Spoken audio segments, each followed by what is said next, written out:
आशु सर्वदा।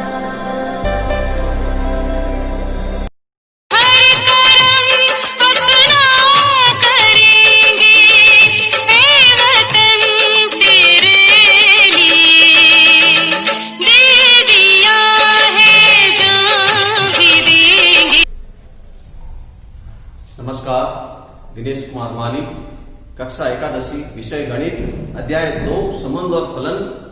अभी जो हमने पढ़ा, इससे पहले फलन के बारे में हमने नया टॉपिक शुरू किया था, जिसमें फलन की परिभाषा और क्या होता है फलन। तो अब आगे हम पढ़ने वाले हैं वास्तविक फलनों का बीजगणित।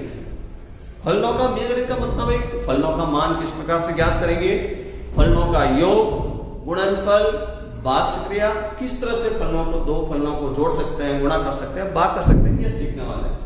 तो इसको समझने के लिए यहाँ पर एक उदाहरण हम समझने वाले हैं। मान लीजिए कि एक फलन g, दो फलन है आपके सामने, एक फलन का नाम f दिया हुआ है, एक फलन का नाम g दिया हुआ है। r से r तक, r यानी रियल नंबर, वास्तविक संख्याओं के बारे में बात कर रहा है। तो वास्तविक संख्याओं से वास्तविक संख्याओं में, यानी जो प्रांत है वो प्रांत वास्तविक संख्या है, और जो उसका सह प्रांत है वो भी एक वास्तविक संख्या है। तो क्रमशः fx फलन जो दिया हुआ है वो दिया हुआ है x + 1, बीजगणित के रूप में x + 1। दूसरा फलन gx 2x - 3। अब आपको जो बोल रहे हैं कि परिभाषित है, तो इन दोनों फलन को जोड़िए, इन दोनों फलन का अंतर f और g ज्ञात कीजिए। तो हम उन दो फलन, तीन फलन जितने भी होते हैं x के रूप में ही है सब। तो x के रूप में फलन होने पर हम उनके अंदर योगफल, गुणनफल, भागक्रिया कर सकते हैं, बशर्त है कि उनके यहाँ पर प्रांत और सह प्रांत एक हो, समान हो। f का प्रांत सह प्रांत अलग है, g का प्रांत सह प्रांत अलग है, तो उसमें ये बीजगणितीय संक्रिया करना, योगफल गुणनफल संभव नहीं है। तो आइए हम इसको हल करते हैं। सबसे पहला था हमारे सामने कि f + g, तो f + g x के रूप में है दोनों ही, तो हम इस दोनों को जोड़ सकते हैं। x + 1 + 2x - 3, तो x और 2x जोड़ के बन जाएगा 3x, 1 - 3, ये माइनस का 2।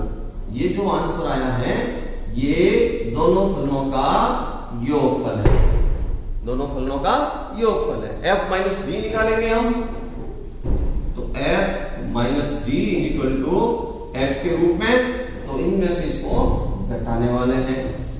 -2x - 3, x + 1 - 2x + 3, x - 2x minus का x + 1 + 3 + का 4, ये हो गया f - gx। तीसरा जो है वो है f/g, ये हमारा जो उत्तर आ गया है f - gx।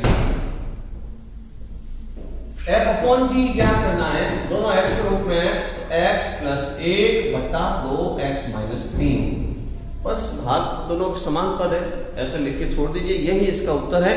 एक शर्त यहां पर लिखेंगे आप, क्योंकि इनको परिभाषित रखना है, तो x का मान ऐसा नहीं हो जिससे अपरिभाषित बन जाए।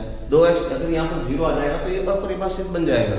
तो 2x - 3 = 0 रखकर x की वैल्यू बना रहे हैं, तो 2x - 3 = 0, x = 3/2। तो इसमें x = 3/2 के अलावा कोई भी रख सकते हैं आप, ठीक है। तो यहाँ पर एक शर्त आपको लिखनी पड़ेगी, जहां x ≠ 3/2। अगर 3/2 हो जाएगा तो ये अपरिभाषित बन जाएगा, ठीक है। तो इसी तरह से इसका गुणनफल भी चाहे तो गुणनफल भी कर सकते हैं कि दोनों x के रूप में है, तो बीजगणितीय योग संक्रिया, गुणनफल संक्रिया, भागफल संक्रिया हम कर सकते हैं। समझते हुए इसको लिखिए।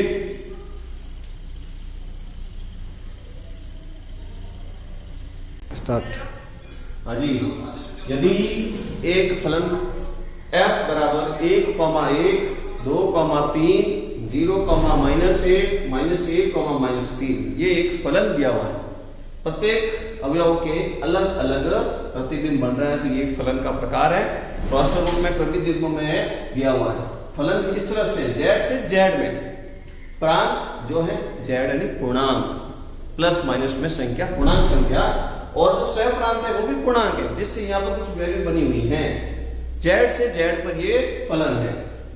इसको बढ़ाने के लिए जो समीकरण प्रयोग में लिया है फलन fx का जो मान है ax plus B, ax plus B में x की वैल्यू बनाकर x का मान रखकर इसको फलन को बनाया गया है। तो परिभाषित फलन है जहां a b कोई पूर्णांक है, तो हमको a और b को निर्धारित करना है। यहाँ fx बराबर ax प्लस बी में a और b का मान हमको ज्ञात करना है। तो देखिए अभी जो हम यहाँ बात कर रहे हैं इस फलन की, तो प्रतिबिंब की बात करते हैं। प्रथम अवयव के लिए जो उसका मान है वही उसका प्रतिबिंब है। एक का प्रतिबिंब एक, तो हम लिख सकते हैं f1 बराबर 1। ये हम जो बात कर रहे हैं फलन की परिभाषा से।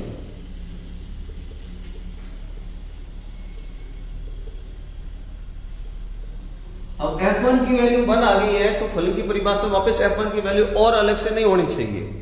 तो अब आगे f2 की value 3, f0 is equal to -1, f-1 is equal to -3। तो ये अलग अलग प्रतिबिंब हमारे सामने आ रहे हैं। जो प्रश्नानुसार हमको जो बात कर रहा है fx बराबर ax प्लस b, fx बराबर ax प्लस b, हमको a और b का मान ज्ञात करना है, उसके लिए बात कर रहे हैं।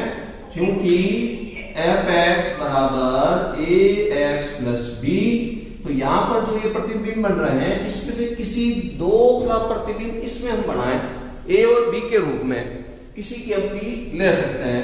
f1 बना रहा हूं मैं x बराबर 1, तो f1 बराबर a into a plus b, f1 का मान 1 है, f1 बराबर 1, तो यहां पर बन जाएगा 1 बराबर a को 1 से मल्टीप्लाई करेंगे a और b, ठीक है ना। तो एक हमारे सामने समीकरण मिल गया a प्लस b बराबर 1, समीकरण नंबर 8। ये हमने प्रतिबिंब f1 बराबर 1 लेने पर आया। ऐसा और आपके पास में यहाँ पर 3-4 है, किसी एक को और ले लें। तो मैं f2 को ले रहा हूं, f2 इसी के अंदर वापस मैं x बराबर 2 रख रहा हूं, वापिस fx को ही लेकर fx बराबर ax प्लस b, तो x बराबर 2, जो यहां प्रतिबिंब प्रांत में है, प्रांत में है उसी को लेना है। f2 is equal to a को मल्टीप्लाई करना है 2 से और b, f2 का मान हमारे पास में 3 है, क्योंकि f2 इज इक्वल टू 3, तो यहां पर इसकी जगह मैं 3 लिखूंगा और 2a प्लस b, तो ये एक समीकरण हमारे पास में और बन गया, 2a प्लस b बराबर 3, समीकरण नंबर 2। अब आवश्यक नहीं है यही लें, 0 भी ले सकता है, -1 भी ले सकता है, किसी एक को लेकर इक्वेशन बनानी है। तो हमारे पास में a और b के रूप में दो इक्वेशन मिल चुकी है। तो इन दोनों इक्वेशन को समीकरण द्वारा प्रतिलोम, जो हम विधि पढ़ चुके हैं पहले, उससे हम उसको हल कर रहे हैं। समीकरण 1 व 2 से a प्लस b बराबर 1, 2a प्लस b बराबर 3। समीकरण b के गुणांक समान लग रहे हैं, तो मैं इस समीकरणों को घटा रहा हूं। घटाने पर ये प्लस का था माइनस बन जाएगा, ये प्लस का है माइनस हो जाएगा, ये प्लस का है माइनस बन जाएगा। घटाने पर संकेत बदलना है, इसके आगे कुछ नहीं, तो 1 है, 1 माइनस a माइनस का a, b में से b प्लस माइनस का कैंसिल हो जाएगा, 1 प्लस का माइनस का 3 तो माइनस का 2, तो a बराबर 2। a का मान हमने निकाल दिया है, तो a का मान समीकरण 1 में रखते हैं। समीकरण 1 में a बराबर 2, तो a 2 प्लस b बराबर 1, b बराबर 1 माइनस 2, b बराबर माइनस का 1, तो a बराबर 2 और b बराबर -1 हमने ये प्राप्त किया। अगर हम a बराबर 2 -1 रखकर इसके अंदर वैल्यू बनाए और इनमें से किसी एक का प्रतिबिंब निकाल दें, ये जांच का रूप है। जो हमने ये अंश निकाला a और b सही है या गलत, तो a और b मैं यहां पर रखता हूं, ये जांच कर रहा हूं, मैं जांच कर रहा हूं, मैं a और b यहां रखा, fx बराबर ax प्लस b, तो a की जगह है 2 जगह है -1। तो अब हम यहां पर अगर प्रतिबिंब इसका निकाले तो वो प्रतिबिंब आना चाहिए, तो हमारा ये आंसर सही है। अगर हम f0 तो यहां 0 रखूंगा मैं, तो -1 आना चाहिए, ठीक है ना। f0 -1 ये हमको निकालना है, तो f0 2 × 0 + -1, ये माइनस का 1 आ चुका है। इसका मतलब हमने a और b का जो मान ज्ञात किया है वो बिल्कुल सही है। समझते हुए लिखिए।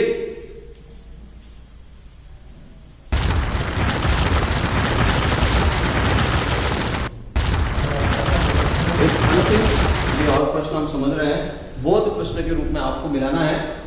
फलन आपके बाद जो दिया हुआ है T के रूप में है। T सेल्सियस तापमान, फ़ारेनहाइट तापमान में प्रति चित्रण करता है। इधर की तरफ T है, इधर सेल्सियस है, तो इसको फ़ारेनहाइट बदलने के लिए एक फॉर्मूला विज्ञान में भी काम में लेते हैं, द्वारा परिभाषित निम्नलिखित को ज्ञात करना। T = 0 रखेंगे, तो इसमें यहाँ पर 0 रखा जाए, T = 28 रखा जाए, T = -10 रखा जाए और इसकी वैल्यू बताइए। एक अंतिम जो प्रश्न है विपरीत हो गया है, C का मान जब TC = 212। ये प्रश्न, इस प्रश्न में तो आसान हो जाएगा, सीधा ही आपको मान रखना है। यहाँ पर C की वैल्यू बनानी है, ये C की वैल्यू, तो आपको TC को हटाकर 212 सीधा रखना है।